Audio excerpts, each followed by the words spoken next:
Olá, estudante, seja bem-vindo, seja bem-vinda a mais uma videoaula da disciplina Matemática, Contextos e Estratégias de Ensino e Aprendizagem.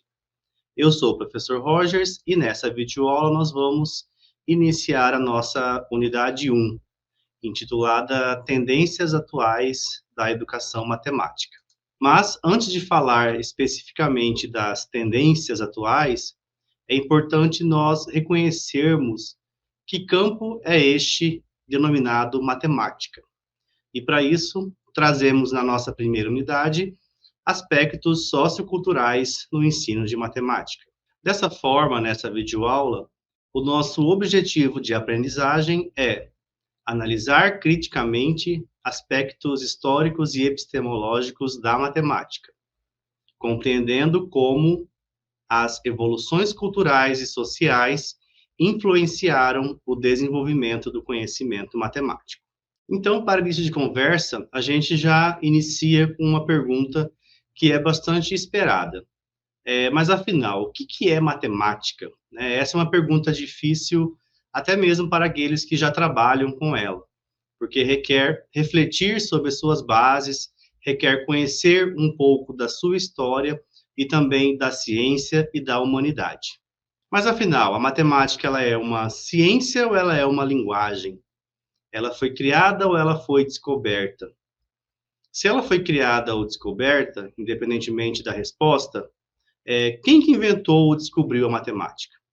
Então, são questões bastante gerais, que requer bastante leitura, muita discussão, e mesmo assim, nós não chegaríamos a uma conclusão definitiva sobre esses dois aspectos. Um grupo vai dizer que a matemática foi criada, enquanto o outro grupo vai dizer que a matemática ela foi descoberta. Tudo isso envolve aspectos epistemológicos da própria matemática. E para reconhecê-los, é importante que nós conheçamos um pouco da sua história enquanto uma ciência viva, uma ciência inerente ao ser humano. Então, nosso objetivo com essa videoaula é refletir sobre que matemática é essa. Por que nós afirmamos que a matemática ela é viva, que a matemática ela é dinâmica, e que história é essa que possui a matemática? Nós vamos ver que a matemática nem sempre foi desenvolvida em grandes centros de pesquisas, em centros universitários, mas ela foi desenvolvida também por pessoas comuns, que queriam resolver problemas da sociedade.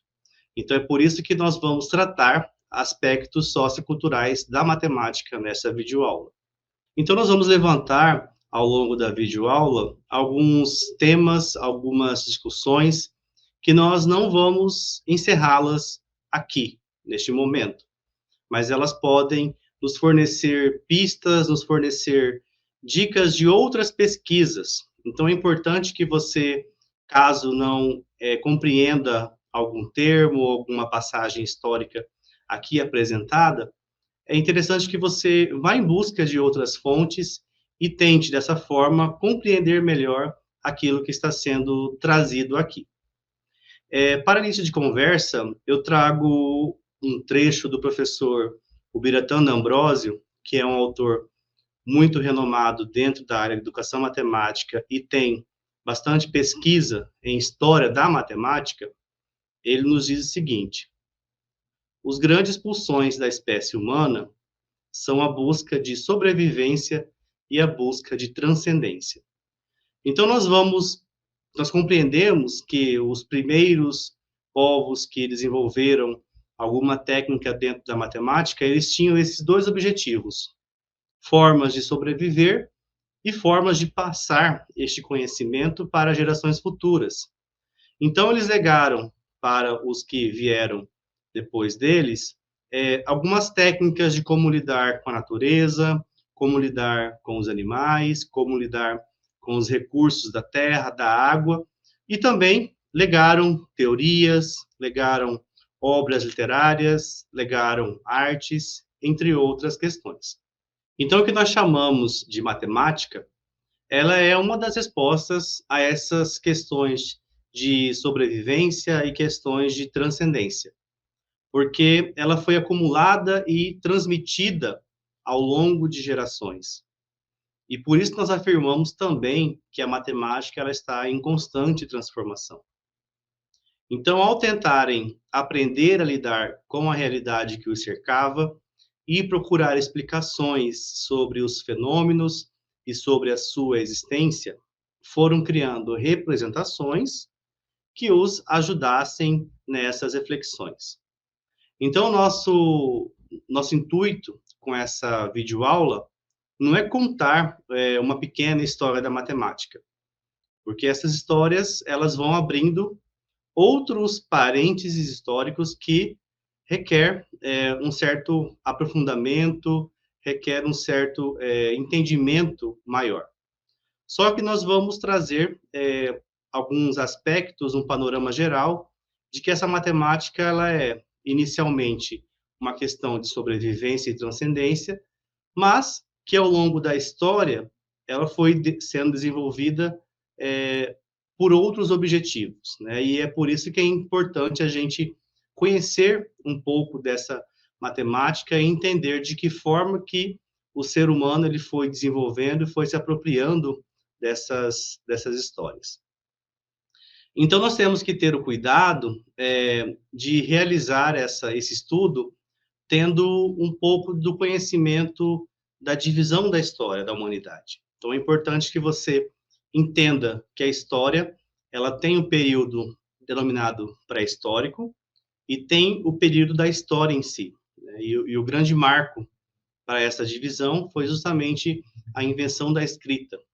E nós vamos perceber que a escrita ela tem um papel fundamental nessa questão da transcendência matemática. Então, a importância que a comunicação tem é bastante considerável, considerando que o intelecto matemático ele é organizado pelo indivíduo, mas ele tem que ser socializado por meio da comunicação. Então, nós vamos dar o respectivo valor que a comunicação tem ao longo desse processo, seja da história da matemática, seja na história da ciência e da própria humanidade.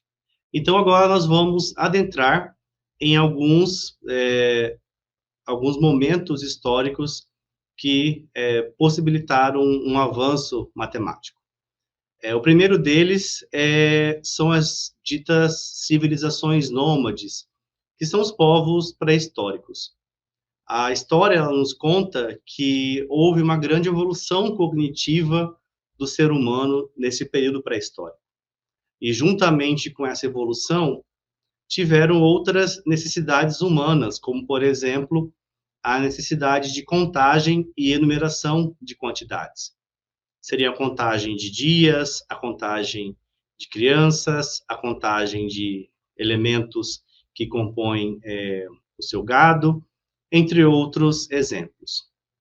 Então, nós entendemos que nessa época já se havia aquilo que nós denominamos hoje de correspondência biunívoca, que é a associação de elementos de um conjunto em relação a outros elementos de outro conjunto, até que se esgotem todos os elementos desses dois conjuntos. Em outras palavras, é a relação de 1 para 1.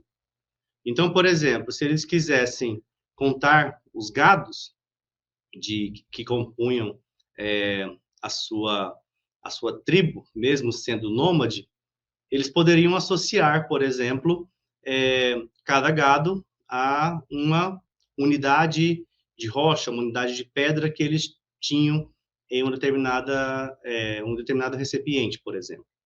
Então, você efetuava a correspondência de uma pedra para um elemento do gado. E isso é uma correspondência de 1 para 1. É importante nós termos a clareza que nós estamos num momento pré-histórico, né? Em outras palavras, você não tem o entendimento do que são números, e muito menos a representação de números, tais quais nós temos nos dias de hoje. Então, é importante nós reconhecermos o valor que esse período tem para o desenvolvimento da matemática. Muito embora seja uma matemática incipiente, uma matemática sem uma certa estruturação epistemológica, como nós já reconhecemos hoje, ela foi um pontapé inicial para o seu desenvolvimento. Então, é por isso que nós dizemos que a matemática ela é inerente ao ser humano. Ela surge a partir do desenvolvimento de algumas técnicas que emergiram da necessidade humana de resolver alguns problemas. E tudo isso só foi possível, né, esse legado só foi possível ser transmitido para gerações seguintes por meio da escrita, por meio da invenção da escrita, porque aí marca a passagem, né, do registro do conhecimento para as próximas gerações. E agora vamos começar a falar do período histórico, que é aquele período que veio após a invenção da escrita. Como foi falado, a escrita ela tem o seu valor para a história da humanidade porque ela permitiu o registro de conhecimentos, de técnicas em tábuas, em pergaminhos, que possibilitaram chegar, né, foram base também para o desenvolvimento de conhecimento subsequente. Então, falando dos povos da antiguidade, do Egito e da Mesopotâmia, eles foram os pioneiros, né, os precursores desse formato de escrita, né, de escrever cálculos matemáticos em pedras, em pergaminhos, com o objetivo de passar essa mensagem para os outros, os seus descendentes, né. Então, no Egito, nós encontramos um sistema de numeração hieroglífico, que era baseado em potências de 10, que permitia representar e operar com grandes números. Então, como vocês podem observar neste quadro, alguns elementos que representavam essas unidades como sendo potência de 10. Sejam eles o bastão, o calcanhar, a corda enrolada, a flor de lótus. Então, isso já representava uma noção de números, né? Muito embora eles não tinham toda essa formalização matemática acerca do que é um número, tal qual nós temos hoje, mas eram utilizados esses símbolos para representar essas quantidades. Outros exemplos da matemática egípcia são as majestosas pirâmides, que é notório a grandeza do desenvolvimento de um certo pensamento geométrico, e também as inundações regulares do rio Nilo, porque isso favoreceu o império na captação de impostos, já que essas terras que eram alagadas pelo rio Nilo, elas eram mais férteis e, de certa forma, impactava no cálculo de impostos que seriam ali arrecadados. Então, nós observamos que a matemática ela teve uma característica de resolução de problemas do dia a dia do povo egípcio. E ainda na antiguidade histórica, é importante nós falarmos da matemática desenvolvida pelos sumérios, na antiga Mesopotâmia. Lá foi desenvolvido um sistema de numeração na base 60, talvez por influência da astrologia, e isso influenciou, inclusive, a nossa divisão do tempo. Uma hora tem 60 minutos e cada minuto tem 60 segundos. E, de maneira igual também, a gente pode citar a divisão do nosso círculo trigonométrico em 360 graus. Né? E tudo isso é utilizado até nos dias de hoje. E, por meio de registros em tabletes de barro, nós também encontramos que esses povos eles foram bastante desenvolvidos em questões algébricas, principalmente na resolução de equações quadráticas e cúbicas. E vamos dar o devido valor para os registros desenvolvidos nessa época, né? Os papiros e as tábuas registram o desenvolvimento matemático nessas civilizações antigas, revelando conhecimentos que influenciaram posteriormente as culturas do Mediterrâneo e, por extensão, a nossa matemática ocidental. Então, nós podemos tomar como base histórica do desenvolvimento matemático desses povos por meio desses registros em papiros e tábuas de argila e pedra. E continuando na antiguidade, vamos agora adentrar na civilização do Mediterrâneo, a civilização grega, que teve muita influência para o desenvolvimento da matemática como ela está apresentada nos dias atuais. Os gregos eles começaram a tratar a matemática não só como uma ferramenta, como as demais civilizações, mas também como meio de pensamento lógico que poderia encerrar em si todas as explicações. Então, nós observamos na matemática grega a inclusão da filosofia para explicar determinadas situações. Então, a utilização da matemática como ferramenta, ela ainda existia, ela ainda desenvolvia, ela ainda resolvia, melhor dizendo, problemas práticos. Mas, atrelado a isso, também houve um grande desenvolvimento filosófico dessa matemática. Então, as culturas anteriores, elas mantinham registros matemáticos de como determinar ciclos lunares, ou também medir áreas, volumes, entre outros. Mas tudo isso estava atrelado a uma necessidade prática do seu cotidiano. Já os gregos, eles tiveram uma influência enorme nos avanços matemáticos, porém, desenvolveram além dos limites que o homem da época utilizava. Então, com a filosofia, começou a se diferenciar um estilo de representar o mundo real e os sistemas de explicações e de elaborar sobre essas representações. Então, a questão da representação da realidade, ela toma uma nova forma dentro dessa matemática grega, pela inclusão da própria filosofia. Então, tudo isso impulsionou o desenvolvimento de questões abstratas, né, e por consequência, da matemática abstrata. Então, conviveram nessa mesma época os indivíduos, a sociedade, a matemática concreta, que é aquela que resolve problemas do cotidiano, e também essa matemática abstrata.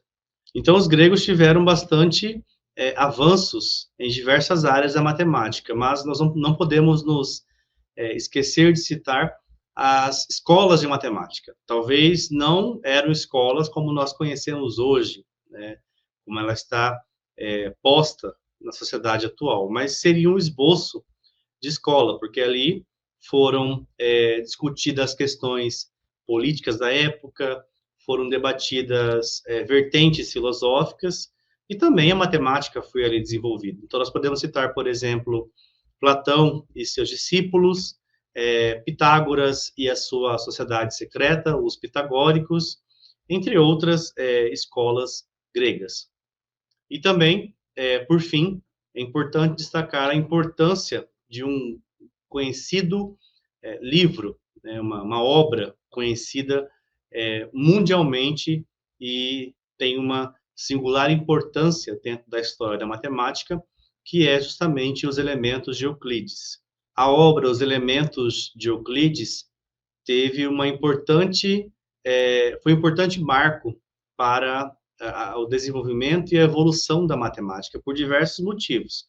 Nós podemos citar que ela sistematizou o conhecimento geométrico da época, ela também introduziu o método axiomático na matemática, e essa geometria euclidiana, que veio de Euclides, ela foi a base para a geometria até meados do século XIX, quando vieram outras geometrias. E, por fim, Os Elementos de Euclides foi o principal texto, por séculos, para a nossa matemática ocidental. Só a título de exemplificação da filosofia, que impactava, inclusive, na representação matemática de muitas ideias, nós podemos citar a questão dos irracionais e do infinito para a matemática grega. Pitágoras e seus seguidores enfrentaram dificuldades com esses números irracionais, porque eles não concebiam a possibilidade da diagonal de um quadrado não ser expressa por meio de dois números inteiros, né? E, por exemplo, assumir que raiz de 2 fosse o número irracional, como nós chamamos nos dias de hoje. Então, isso foi perturbador para os pitagóricos da época, e este matemático, esse filósofo, melhor dizendo, né, Eudoxo, que também depois foi considerado matemático, ele criou uma definição para esses números racionais que divergia dessa questão da representação por meio de uma fração, né, de uma relação entre dois números inteiros. Então, por anos, né, por séculos, os gregos eles tinham uma preferência sempre por noções de finitude, proporção exata. E aí, esse matemático Eudoxo, ele trouxe, então, uma nova forma, né, de representar e lidar com essas questões dos irracionais e do infinito. E aí vamos lá para a matemática da Índia e do Islã, no Oriente Médio, num período muito após o desenvolvimento da Mesopotâmia. É importante salientar que se hoje você usa a matemática da forma como você utiliza, se hoje você representa quantidades, usa um sistema monetário, tudo isso só foi possível porque um dia isso foi incipiente, né? Isso foi pensado de maneira ainda não estruturada. Então, nós estamos falando no período em que, por exemplo, não existiam esses algarismos indo-arábicos, 0, 1, 2, 3, até o número 9. Isso foi desenvolvido nesse período aí pelos árabes e pelo povo da Índia, em que foi criado os algarismos indo-arábicos e possibilitou o desenvolvimento do nosso sistema de numeração. Depois dessa viagem à matemática da Índia e do Islã, o que estava acontecendo na Europa? Bem, a Europa, após o desenvolvimento da matemática grega, do surgimento e queda do povo romano, a Europa estava no período da Idade Média, uma Europa medieval, e a necessidade religiosa de acessar os locais sagrados do cristianismo, que é justamente a região do Oriente Médio, como nós conhecemos hoje. E também a necessidade de novas rotas comerciais impulsionou o que nós conhecemos historicamente como sendo as cruzadas.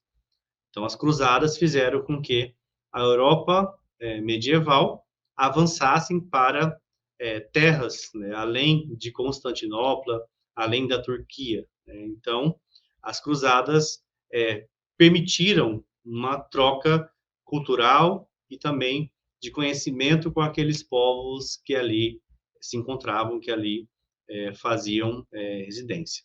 Dessa forma, a Europa medieval ela foi capaz de absorver muita coisa dessas regiões além de Constantinopla. Né? Então, por exemplo, a medicina, a técnica química da pólvora chinesa e cosméticos, culinária, entre outros aspectos.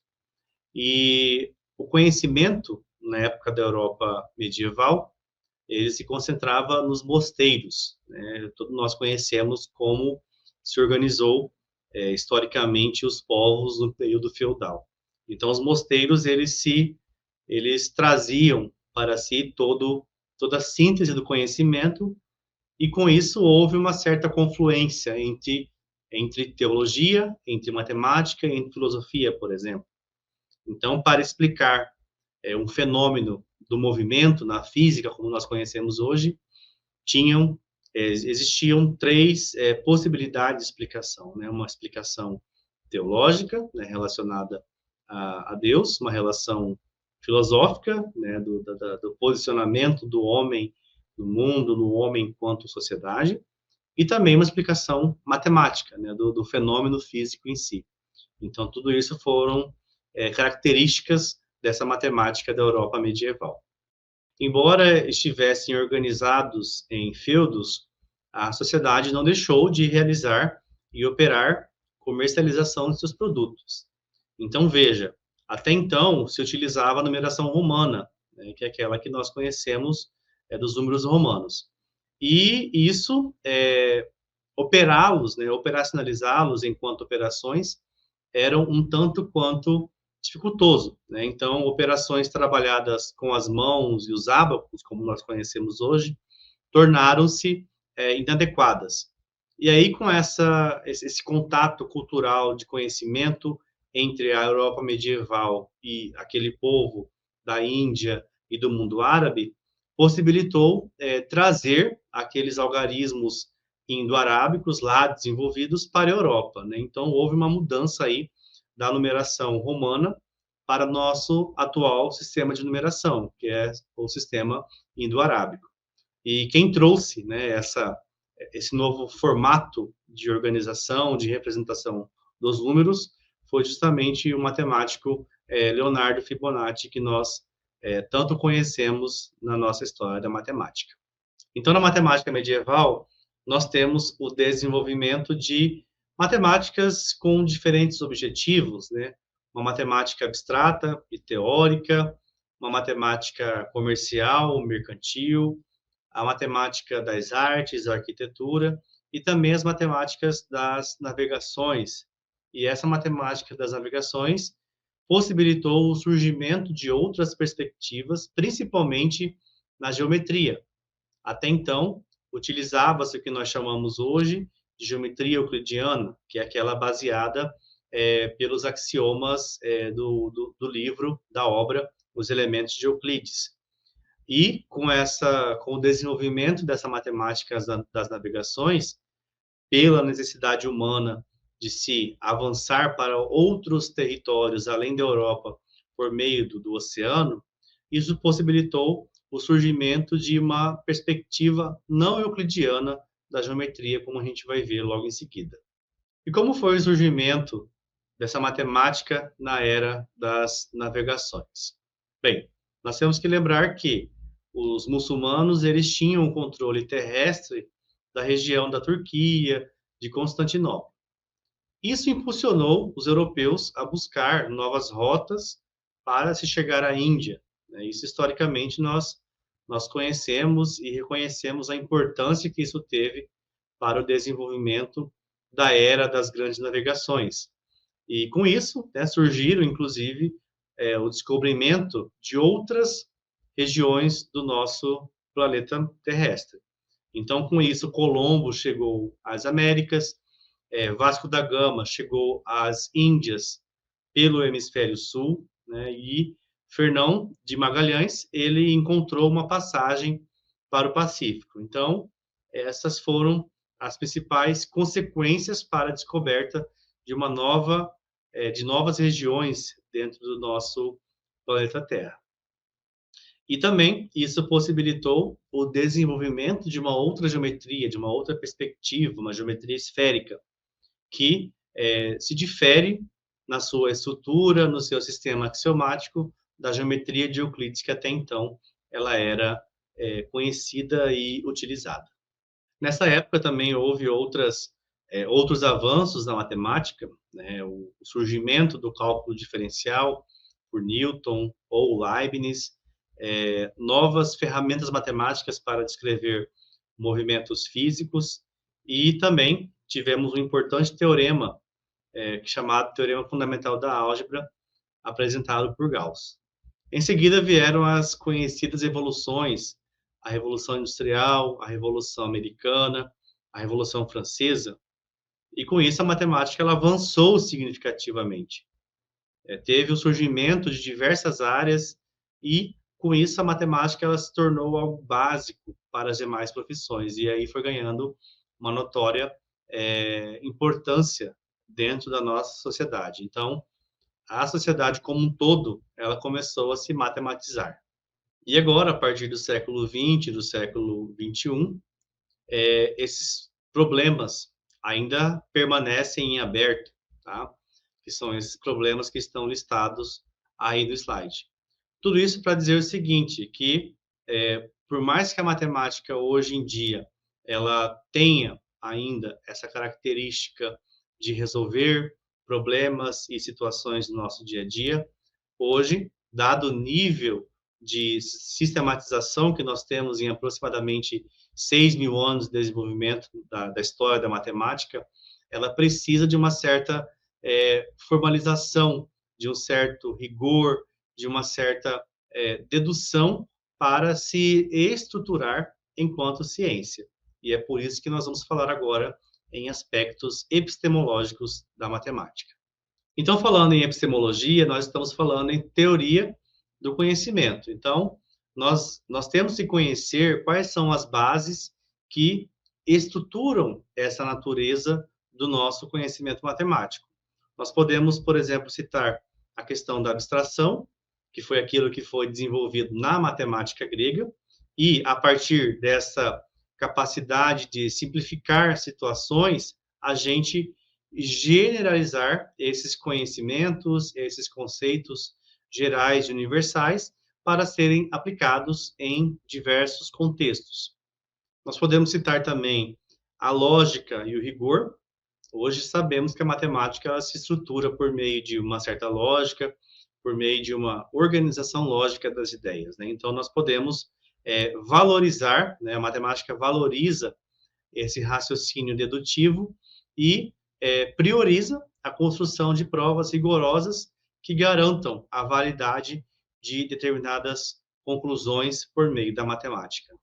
E voltando no debate inicial, né, se a matemática ela foi descoberta ou ela foi criada, ela foi inventada. Então, é um debate epistemológico entre o platonismo, né, que garante que essas verdades matemáticas elas existem independentemente da ação dos seres humanos, ou o formalismo, em que a matemática ela se estrutura por meio de regras e símbolos que foram criados e que devem ser manipulados para terem validade. Então, é um debate que se tem, né, ainda até nos dias de hoje, porém, é uma questão também que estrutura essa natureza do conhecimento matemático.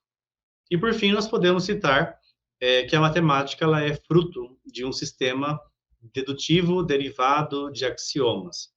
Nós já falamos em axiomas aqui quando trouxemos os elementos de Euclides. Axiomas são proposições que não há a necessidade de demonstrações para serem verdadeiras. Então, elas são proposições iniciais e que estruturam toda uma teoria matemática em cima desses axiomas. Então, essa é um dos aspectos epistemológicos da própria matemática em si. Então, apesar dessa natureza abstrata que a matemática tem, já falando agora em questões de ensino e aprendizagem, é importante nós, apesar de toda essa epistemologia, pensarmos em situações e estratégias que possibilitem ao aluno a experiência, a visualização, a manipulação de conceitos, de figuras, de objetos, para uma melhor compreensão desse saber matemático. E tudo isso é possível se nós levarmos em consideração a dimensão cultural e social que a matemática tem. Nós vimos até então que a matemática ela é inerente ao ser humano, ela possui uma história, né? Como a própria BNCC traz, ela é uma ciência viva e que ela é fruto de uma construção cultural que foi influenciada por necessidades econômicas e contextos sociais diversos. Então, nós temos que pensar em práticas que levem a valorizar essas diferentes culturas e que levem a formas de considerar essas diferentes epistemologias matemáticas como uma alternativa dentro do nosso ensino. E, com isso, refletir sobre essas contribuições nas nossas culturas em termos de matemática e em termos também de como ensinar essa matemática. E tudo isso vai ao encontro do que a educação matemática prega, do que a educação matemática se estrutura enquanto campo científico de produção de saber e conhecimento, tá? Que é justamente como as visões epistemológicas afetam essa maneira que a matemática é ensinada e compreendida em diversos contextos educacionais. Então, nós temos que pensar em políticas educacionais, em práticas educacionais voltadas à valorização dessa questão da diversidade e pensadas para a inclusão e essa igualdade de oportunidades em contextos educacionais. E é justamente esse debate que nós vamos trazer na nossa próxima videoaula. Então, a título de conclusão, é importante nós levarmos em consideração que a matemática ela é uma ciência que tem uma história, ela é fruto de séculos de evolução cultural, frutos de séculos de evolução intelectual, né? No primeiro momento pensada numa forma de sobrevivência e transcendência que foi se moldando, né, em outros objetivos ao longo da história. E a nossa forma de enxergá-la, a nossa forma de trabalhá-la em sala de aula também é consequência dessa visão, né, dessa desenvolvimento histórico que a matemática teve ao longo dos séculos. Então, nós temos que incorporar nas nossas práticas essas visões, né, históricas, essas visões epistemológicas que a matemática tem, para mostrar ao estudante que a matemática ela é muito mais do que números, fórmulas, álgebras, mas sim, ela é uma disciplina viva e em constante evolução. Aqui estão as referências que foram utilizadas nesses slides. No cronograma da disciplina existem outras sugestões de leituras. Eu espero que vocês tenham gostado, espero que vocês tenham compreendido e a gente se vê na nossa próxima videoaula. Até lá!